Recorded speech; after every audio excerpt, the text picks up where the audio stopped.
રાજ્યસભાના સાંસદ મનસુખ માંડવિયાએ ઉગામેડી દત્તક લીધું।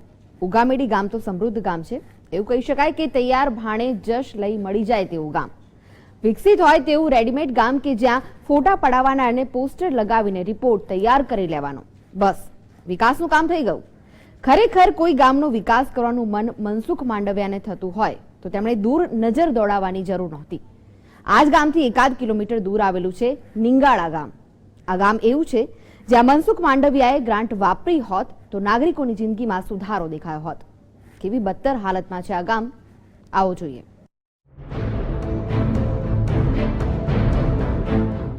ઉગામેડી ગામને દત્તક લઈ રાજ્યસભાના સાંસદ મનસુખ માંડવિયાએ જશ ખાટવાનો શોર્ટકટ તો અપનાવી લીધો, પરંતુ ઉગામેડી ગામથી જ 1 કિલોમીટર દૂર આવેલું આ છે નિંગાળા ગામ।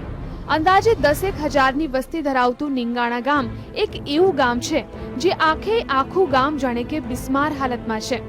આ ગામની અંદર પ્રવેશ કરતાની સાથે જ આપને એ વાતનો અંદાજ આવી જશે કે નિંગાળા ગામ અને નિંગાળા ગામના લોકો કેવી બદતર હાલતમાં જીવી રહ્યા છે।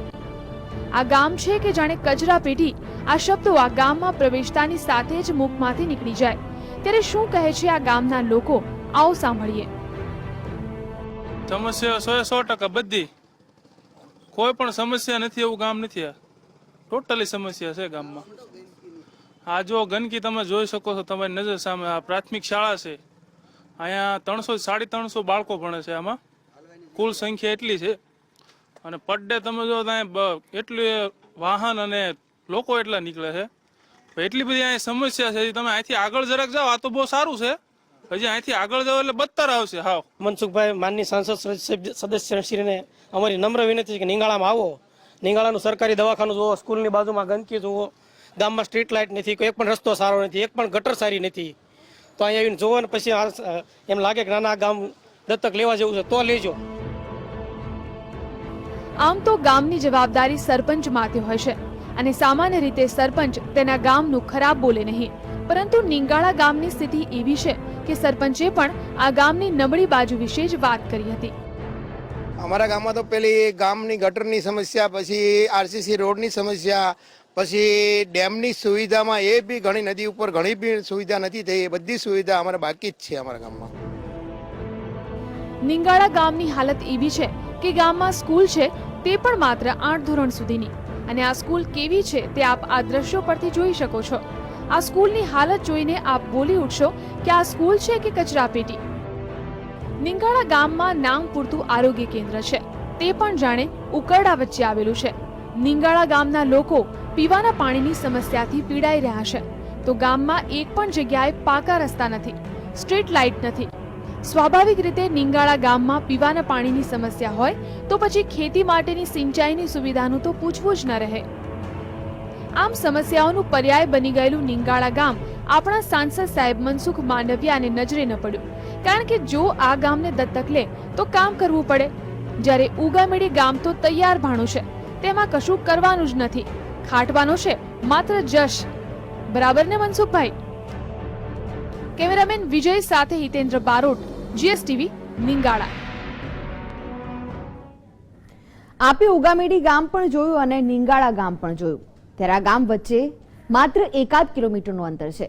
ત્યારે દત્તક લેવાયા ઉગામેડી ગામમાં શું શું સુવિધા છે અને નિંગાળા ગામની શું તકલીફો, અને આ વિશે જ્યારે રાજ્યસભાના સાંસદ મનસુખ માંડવિયાને પૂછવામાં આવ્યું ત્યારે સાંસદ સાહેબે શું કહ્યું છે, આવો જોઈએ।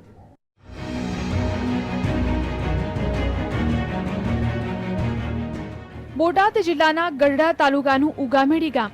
આ ગામ આમ તો નસીબદાર જ છે, કારણ કે પહેલેથી વિકસિત છે।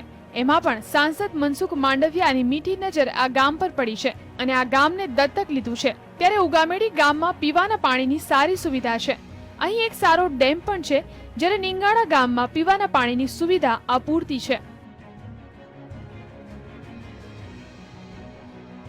ઉગામેડી ગામમાં શિક્ષણની સુવિધા ધોરણ 12 સુધી છે, જ્યારે નિંગાળા ગામમાં ધોરણ 8 સુધી જ છે।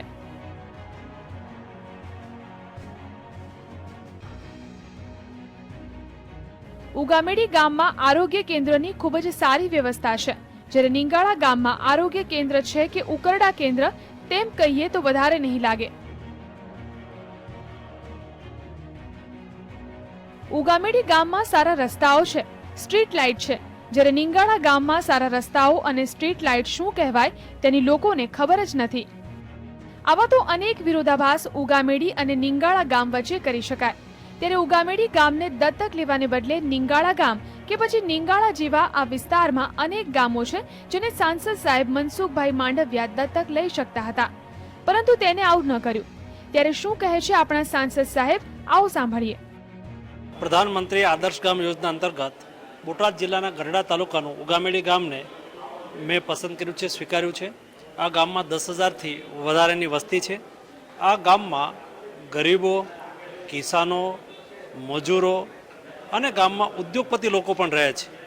મૂળ મારો ભાવ એ છે કે ગામના સામાન્ય વર્ગને સરકારની યોજનાનો લાભ મળે, સાથે સાથે ઉદ્યોગપતિઓનો પણ સહયોગ મળે, જેથી કરીને ગામમાં સારી રીતે રોડ, પાણી, લાઇટ, ગટર અને બાકીની આનુષંગિક વ્યવસ્થાઓ એ ઊભી કરી શકાય.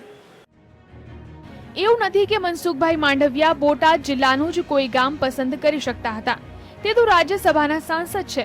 તેના માટે ગુજરાતનું ગમે તે ગામ દત્તક લેવું હોય તો તે લઈ શકે તેમ હતા, પરંતુ આવું મનસુખભાઈ કરે શું કામ? બીજું કોઈ અવિકસિત ગામ તે દત્તક લે તો તેને કામ કરવું પડે, અને કામ ક્યાં કોઈને કરવું ગમે છે? સંસદ સભ્ય મનસુખભાઈ માંડવિયા દ્વારા ભાવનગર જિલ્લાનું ગઢડા પાસેનું ઉગામેડી ગામને દત્તક લેવાયું છે, જેને લઈને લોકોમાં બારોબાર રોષ પ્રવર્તી રહ્યો છે. કે એમનું સ્પષ્ટપણે માનવું છે કે ઉગામેડી ગામ એ વિકસિત ગામ છે, એના કરતાં તો એમનું નિગાળા ગામ જો દત્તક લેવાયું તો ચોક્કસપણે એમને લાભ થાય. કેમ કે નિગાળા ગામમાં ન તો કોઈ વિકાસ થયો છે, ન તો કોઈ વ્યવસ્થાઓ છે. જે પ્રાથમિક શાળા છે એની પણ કોઈ યોગ્ય વ્યવસ્થા નથી. આરોગ્ય કેન્દ્ર છે એ પણ એકદમ કચરાપેટીમાં પથરાયેલું છે. ગામમાં જે પ્રવેશવાના માર્ગ છે એ પણ એકદમ કાચા છે, એકદમ ગંદકી જોવા મળી છે, જેને લઈને એમણે સ્પષ્ટપણે માનવું છે કે એમના નેતાઓ જે છે એ ઉલ્લુ બનાવી રહ્યા છે. કેમેરામેન વિજય પટેલ સાથે હિતેન્દ્ર બારોટ, GSTV, નિંગાળા. તો આગળ પણ અમે તમને જણાવીશું એક એવા સાંસદ વિશે જેણે પણ એક વિકસિત ગામ દત્તક લઈ લીધું છે.